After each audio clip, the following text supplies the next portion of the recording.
Board में कैसे score करें 90 प्लस। अगर आपने भी यही देख करके क्लिक किया है तो यकीन मानिए आप निराश नहीं लौटेंगे। अगर आप ऑलरेडी एक टॉपर है और 90 प्लस स्कोर करते आ रहे हैं फिर तो आपको पता है कि कितनी मेहनत लगती है 90 प्लस लाने में। लेकिन अगर आप उससे नीचे हैं और चाह रहे हैं कि 90 प्लस या 95 प्लस परसेंटेज अगर आप अचीव करना चाह रहे हैं तो मैंने उस जर्नी को 4 पार्ट्स में अलग अलग डिफाइन किया है। तो उसको हम देखेंगे क्योंकि board preparation is of course a tough preparation, fine, लेकिन उस टफनेस को अचीव कैसे किया जाए उसको इस तरह से 4 पार्ट्स में। पहला पार्ट की मैं बात करता हूं। पहला पार्ट है यहां पर कंसिस्टेंसी।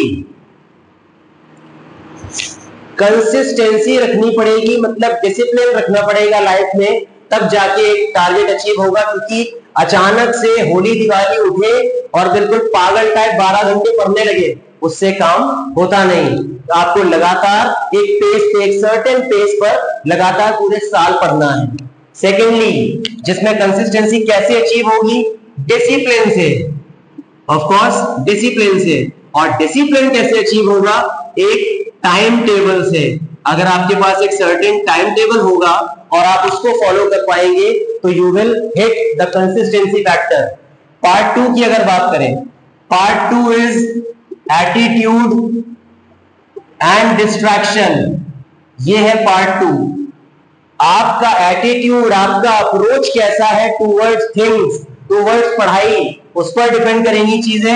और डिस्ट्रैक्शन तो आप समझ ही रहे, गेमिंग, तो वो है डिस्ट्रैक्शंस आपके एट योर एज, तो जिसकी हम बात करेंगे पार्ट 2 में, क्योंकि यहां पर हम लेकर के आए हैं पार्ट 1। फाइन, पार्ट 3 देखिए। पार्ट 3 को यहां पर मैंने रखा है मोटिवेशन फैक्टर के लिए। क्योंकि अब आप कहेंगे कि सर ठीक है कंसिस्टेंसी अचीव कर ली, मैं डेली पढ़ता हूं, सर एटीट्यूड भी अपना संभाल लिया है और डिस्ट्रैक्शंस को भी मैनेज कर लिया है, लेकिन सर डेली उठने का मन नहीं करता, डेली पढ़ने का मन नहीं करता, अंदर से ऐसा लगता है कि क्यों कर रहा हूं, किसके लिए कर रहा हूं, तो इसलिए थोड़ा सा सर फील सा नहीं आता। तो वो फील कैसे आएगा? मोटिवेशन से आएगा। तो तीसरा फैक्टर इज मोटिवेशन, जिसकी बात डिटेल में पार्ट 3 में की जाएगी। और चौथा और लास्ट फैक्टर आता है कि आपने ये सब कर लिया, कि आप बहुत डिसेंट और बहुत शानदार बच्चे बन चुके हैं, कंसिस्टेंसी आप फॉलो करते हैं, टाइम टेबल आप फॉलो करते हैं, एटीट्यूड संभाल लिया, डिस्ट्रैक्शन से दूर हो गए, आप मोटिवेटेड हैं और पूरी तैयारी के साथ गए और जाके पेपर दिए। आप सोच रहे थे कि 94-95% आएंगे, लेकिन जब रिजल्ट आया तो आ गए 89। तो ये जो प्रॉब्लम है ये कब आ जाती है? जब आप आंसर्स अपने अकॉर्डिंग लिखते हैं, बोर्ड गाइडलाइंस के अकॉर्डिंग नहीं। तो चौथा और इंपॉर्टेंट फैक्टर है writing answers as per board guidelines. Board क्या चाह रहा है वो इंपॉर्टेंट है, आप क्या चाह रहे हैं वो इंपॉर्टेंट नहीं है। बोर्ड क्या चाह रहा है वो इंपॉर्टेंट है। आपके हिसाब से आपके 3 नंबर के क्वेश्चन में पूरे 3 मिलने चाहिए थे, लेकिन बोर्ड के एग्जामिनर ने आपको 1.5 दे दिए, 2 दे दिए। ऐसा कब होता है और क्यों होता है? क्योंकि आप सही से आंसर लिखते नहीं, जो बोर्ड को एग्जैक्टली चाहिए वैसा आंसर डिलीवर नहीं कर पा रहे हैं आप। तो ये 4 कैटेगरीज में मैंने डिवाइड किया है बोर्ड प्रिपरेशन को। इस पर हम बात करेंगे एक एक करके। तो यहां पर पार्ट 1, इस वीडियो में हम पार्ट 1 कंसिस्टेंसी की बात करेंगे, जिसमें मैं आपको टाइम टेबल भी प्रोवाइड करूंगा। तो तैयार हो जाइए पार्ट 1 कंसिस्टेंसी के लिए। तो जैसे कि हमने बात की पार्ट 1 कंसिस्टेंसी की, और कंसिस्टेंसी आपकी तभी जनरेट होगी जब डिसिप्लिन होगा। और डिसिप्लिन कैसे मेंटेन होगा? जब आप डेली स्केड्यूल के हिसाब से पढ़ाई करेंगे। तो ये है वो टाइम टेबल जिसकी मैं बात करूंगा आपसे। ये 10th और 12th दोनों का लिखा है। सबसे पहले ऊपर हेडिंग देखिए आप, स्कूल डेज, और ये है स्कूल ऑफ डेज। तो स्कूल डेज में आप इस टाइम टेबल को फॉलो करें, और स्कूल ऑफ डेज में उसको पहले तो आप स्क्रीनशॉट या नोट जो भी करना चाहें आप कर सकते हैं। अब इसको थोड़ा सा देखिए, इलैबोरेट में कर देता हूं। ये टाइमिंग लिखी हुई है और ये कब क्या करना है आपको। सबसे इंपॉर्टेंट जो मैंने बॉक्स में कर रखे हैं वो है आपके पढ़ाई के स्केड्यूल। पढ़ाई के स्केड्यूल बॉक्स में है। फॉर एग्जांपल 5:15 to 7 AM मैंने डाला है एचसीजी और इंग्लिश। एचसीजी या इंग्लिश में से आप कुछ भी जो आपको आपका चल रहा है स्कूल में या जो आपका पेंडिंग चल रहा है उसको आप चूज कर सकते हैं। यहाँ 3 to 4 PM में पढ़ा हुआ है फिजिक्स, क्योंकि फिजिक्स के लिए आपको अलग से अटेंशन चाहिए। देन 4 to 5 PM में पढ़ा है बायो या केमिस्ट्री। बायो या केमिस्ट्री उसमें थोड़ा सॉल्विंग पोर्शन कम होता है, दैट इज व्हाई बायो या केमिस्ट्री को ऑप्शन रखा है। जब आपका बायो का थोड़ा सा पेंडिंग हो जाए आप उसको फॉलो कर सकते हैं, अदरवाइज केमिस्ट्री। और यहाँ आपका 2 घंटे का स्लॉट है 7:30 to 9:30 का मैथ्स का, क्योंकि maths needs a lot of practice. तो मैथ्स के लिए आपको बहुत ज्यादा प्रैक्टिस देनी पड़ेगी। This is the schedule for class 10। और बीच बीच पे आप देख सकते हैं 5 बजे आप उठे, यहाँ पर आपने एचसीजी या इंग्लिश पढ़ा, 7 से 2 में आप स्कूल गए। यूजुअली स्कूल की टाइमिंग 1:30 बजे तक होती है। स्कूल निपटा कर के आए, 2 से 3 आपने लंच किया, थोड़ा सा रिफ्रेशमेंट, 3 से 4 आप फिजिक्स पढ़ेंगे, 4 से 5 बायो केमिस्ट्री। फिर उसके बाद आप कोई भी एक्टिविटी क्लास आपने ज्वाइन कर रखी है, आपकी ट्यूशन है, आपकी कोचिंग है, तो वो 5:15 से 6:30 के अराउंड आपकी ये टाइम थोड़ा सा शफल अप होता है। हो सकता है आपकी एक्टिविटी क्लास या कोचिंग थोड़ा लेट होती हो, तो रिफ्रेशमेंट को ऊपर ले आइए, इसको नीचे ले जाइए। फाइन, यहाँ से वापस आए, रिफ्रेशमेंट दिया, देन 7:30 to 9:30 आपने मैथ्स पढ़ा, 9:30 to 10:30 के बीच में आप डिनर करेंगे, 10:30 to 12 आप राइटिंग वर्क, ये सबसे इंपॉर्टेंट है। कभी कभी क्या देखा गया है, कभी क्या बल्कि अक्सर बच्चे क्या प्रॉब्लम वो करते हैं कि सुबह सुबह उठ के अगर जो उनके मेन स्केड्यूल है, मेन स्लॉट्स है पढ़ाई के, वहां पर वो राइटिंग वर्क कंप्लीट करते हैं। राइटिंग वर्क के लिए आपको मेंटली बहुत ज्यादा फिटनेस की आवश्यकता नहीं है, that is why writing work can be done at night. रात में आप आराम से, जिसको देसी भाषा में, आपकी भाषा में क्या कहते हैं, छापना, तो वो जो छपाई है उसको आप रात में आराम से कर सकते हैं और छपाई करके आप आराम से सो जाइए। ये आएगा 12th का स्केड्यूल। वेकअप सेम है, स्कूल लंच वो सब सेम है। सब्जेक्ट्स हो जाते हैं मेनली पीसीएम इंग्लिश और ऑप्शनल, या फिर पीसीबी इंग्लिश ऑप्शनल, या फिर कॉमर्स के अगर आप स्टूडेंट हैं तो इनको आप अपने अकाउंट्स कॉमर्स के हिसाब से अरेंज कर सकते हैं। दिस इज इंग्लिश और ऑप्शनल। इंग्लिश या ऑप्शनल को उतना महत्व ना देना, ये एक बहुत बड़ी ट्रैजिक एक तरह से मैं कहूंगा, क्योंकि आप हमेशा पीसीएम के पीछे लगे रहते हैं पूरे साल भर, और पीसीएम में आप समहाउ जो भी अपने एबिलिटी के हिसाब से स्कोर करते हैं। इंग्लिश और ऑप्शनल को आप फॉर ग्रांटेड लेते हैं हमेशा। इंग्लिश और ऑप्शनल सुबह सुबह उठ के पढ़ें, क्योंकि वो स्लॉट में अगर आप इस सेशन के साथ पढ़ लेंगे तो पढ़ लेंगे, बाद में आपका खुद का मन नहीं करता है। ये फिजिक्स का स्लॉट है 3 से 4, ये 4 से 5 केमिस्ट्री का स्लॉट है, और ये मैथ्स बायो का, अगर आप मैथ्स के हैं तो मैथ्स का, बायो के हैं तो बायो का। ये है स्कूल ऑफ डेज का। इसको आप थोड़ा शफल अप कर सकते हैं according to the weightage of the question की आपको कितने क्वेश्चंस लगाने हैं।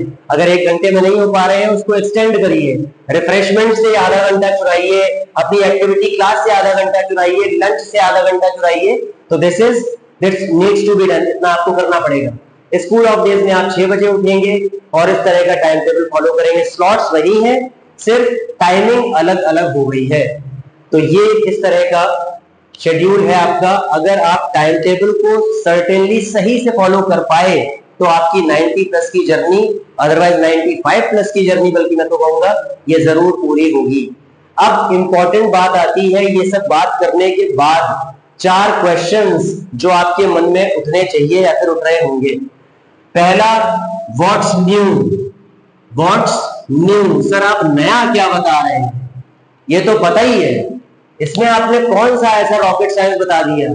सचिन तेंदुलकर ने भी कुछ नया नहीं किया, उन्होंने भी वही किया जो सालों से लोग करते आ रहे थे, बस उन्होंने डिसिप्लिन के साथ किया, तो आज वो दी सचिन तेंदुलकर हैं। रोनाल्डो ने कुछ नया नहीं किया, सालों से लोग फुटबॉल खेल रहे हैं, उन्होंने भी फुटबॉल खेला, लेकिन आज वो दी क्रिस्टियानो रोनाल्डो है। तो इसलिए नया कुछ नहीं, आप जिस फेज में हैं आपको नया कुछ नहीं सोचना है, बस जो सक्सेसफुल लोग करके गए हैं विच इज डिसिप्लिन, उसको फॉलो करना है और आप भी अचीवर बन जाएंगे जैसे कि वो लोग बन चुके हैं। दूसरा प्रॉब्लम आता है थोड़े से एरोगेंट या फिर एडमेंट बच्चों का, सर इतना टाइट शेड्यूल तो फॉलो नहीं हो पाए, वी कांट। ये बहुत जनरल एक समस्या है कि sir can't follow the tight schedule, इतना नहीं हो पाएगा सर, इतना कहां, जहां इतना किया होता तो आज कहां के कहां होते। तो आपके लिए ये वीडियो है नहीं, क्योंकि शुरुआत में ही क्या लिखा हुआ है थंबनेल पे, 90 प्लस। आप थंबनेल के चक्कर में मत पड़िए, आप 90 प्लस के मत चक्कर में पड़िए। 70 75 जो आ रहे हैं, जो ईश्वर अपनी दया से दे दे वो रखिए और खुश रहिए, क्योंकि अगर हर कोई अधिकारी बन जाएगा तो फिर चपरासी कौन बनेगा। तो इसलिए आपके लिए ये नहीं है, ये बात हो रही है कोर प्रॉपर 90 प्लस कैंडिडेट्स की। उन एस्पिरेंट्स की। ठीक, तीसरा सवाल ये आता है कि सर होगा कैसे? ये सब आपने बता तो दिया, बट ये रातों रात अचानक से थोड़ी होता है। तो ये है बिल्कुल सही क्वेश्चन। ये जेन्युइन बच्चों का यही सवाल होता है कि sir how to handle it, how to follow it, ये बताइए। शेड्यूल एडिटर तो ठीक है, हाउ वाला सीन जो है उसको मैं आपको सही से एक्सप्लेन कर दूं, उसके लिए आप हेल्प लीजिए अपने पेरेंट्स की। अपने पेरेंट्स की आपको क्या हेल्प लेनी है कि सर अलार्म से नींद नहीं खुलती, अलार्म तो लगाते हैं लेकिन सर बार बार स्नूज करके सो जाते हैं। तो उसमें आपके पेरेंट्स की हेल्प लीजिए। पेरेंट्स से आप हेल्प मांगेंगे कि मम्मी मुझे सुबह 5 बजे उठना है, प्लीज मुझे उठा दीजिएगा। No parent will say no. तो इसलिए पेरेंट्स की हेल्प लीजिए, अलार्म लगाइए। इसके अलावा कुछ ना कुछ मोटिवेशन के लिए आप करिए। मोटिवेशन के लिए क्या क्या करिए वो तो हम अगले पार्ट में, पार्ट 3 है जो हमारा मोटिवेशन, उसमें डिस्कस करेंगे। तो आप किसी भी तरह समहाउ मैनेज करिए। सिर्फ एक हफ्ते की बात है, एक हफ्ते अगर आप बॉडी को तकलीफ देकर के इतना सस्टेन कर पाए तो आपकी बॉडी अडेप्ट कर लेती है चीजों को, और शेड्यूल के हिसाब से आप बहुत आराम से कैजुअली फॉलो कर पाएंगे। एक हफ्ते तक प्रॉब्लम क्या आएगी? सर सुबह 5 बजे उठे तो दिन में आपने कोई स्लीपिंग का स्केड्यूल डाला नहीं, तो नींद बहुत आ रही थी। तो अगर आपको नींद आ रही है तो आप अपनी बॉडी को सस्टेन रखिए। पहले दिन पढ़ाई उतनी प्रॉपर नहीं होगी, कम होगी, लेकिन आप डटे रहिए, वहीं पर जुटे रहिए। आप फिजिक्स की कॉपी लेकर के बैठे रहिए, भले एक दिन पहले दिन 2 सवाल लगेंगे, कोई बात नहीं। तो आप सस्टेन रखिए अपनी बॉडी को, समहाउ कैसे ना कैसे मैनेज करिए कि आप सोए ना, और इस शेड्यूल के हिसाब से जाए। रात में फिर सो जाइए, सुबह फिर 5 बजे उठिए, अगले दिन फिर से बॉडी तकलीफ करेगी। अगर जरूरत पड़े थोड़ी थोड़ी मेडिसिन लेते रहिए सर दर्द की या जो भी थकान आपको लग रही है, और 5-6 दिन आप ये करके देखिए। 5-6 दिन बाद बॉडी को आदत हो जाती है इस तरह का शेड्यूल मैनेज करने की। तो ये टाइट शेड्यूल आपको देखने में लग रहा होगा, लेकिन जो बच्चे जहां पर है उनसे आप पूछिए, वो इस तरह का शेड्यूल, इस तरह का डिसिप्लिन फॉलो करके वहां तक पहुंचे हैं। चौथा और आखिरी, don't compare with others. Compare मत करिए। सर इतना टाइट शेड्यूल तो मेरी क्लास की टॉपर नहीं फॉलो करती, उसके तो आते हैं 94%। सर वो तो इतना नहीं पड़ता, उसके तो 96 आए थे। तो आप में और उसमें फर्क अभी अचानक जनरेट नहीं हो गया है, आप में और उसमें फर्क पहले से है, क्योंकि जूनियर क्लासेस से वो लगातार कंसिस्टेंसी को मेंटेन करते आया है या आई है। आप अचानक से जाग रहे हैं। तो इसलिए अपने सिचुएशंस को दूसरे की सिचुएशंस के साथ कंपेयर ना करें कि वो 2 घंटे में सर वो कमाल कर देता है और मैं जो है 4-4 घंटे में नहीं कर पा रहा हूं। तो ऐसा बिल्कुल आप ना सोचें। हर किसी का अपना एक कैपेबिलिटी है, हर किसी की अपनी एबिलिटी है, तो हर कोई अपने अपने हिसाब से काम करे। तो ये 4 चीजों पर मैंने आपसे बात कर ली। ये है हमारा पार्ट 1।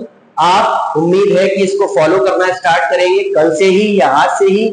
और आपको जो जो भी तकलीफ आती है आप कमेंट में बताइए, मैं आपको बिल्कुल डायरेक्टली कांटेक्ट करके आपकी प्रॉब्लम को सॉल्व करने की कोशिश करूंगा। तो दिस इज स्टेप 1 पार्ट 1, जिसका नाम था कंसिस्टेंसी। नेक्स्ट लेक्चर में हम नेक्स्ट अपने क्लास में मिलेंगे, जिसमें हम डिस्कस करेंगे part 2 which is attitude and. ठीक, तो हम पार्ट 2 डिस्कस करेंगे नेक्स्ट क्लास में। Okay, good bye and all the very very best.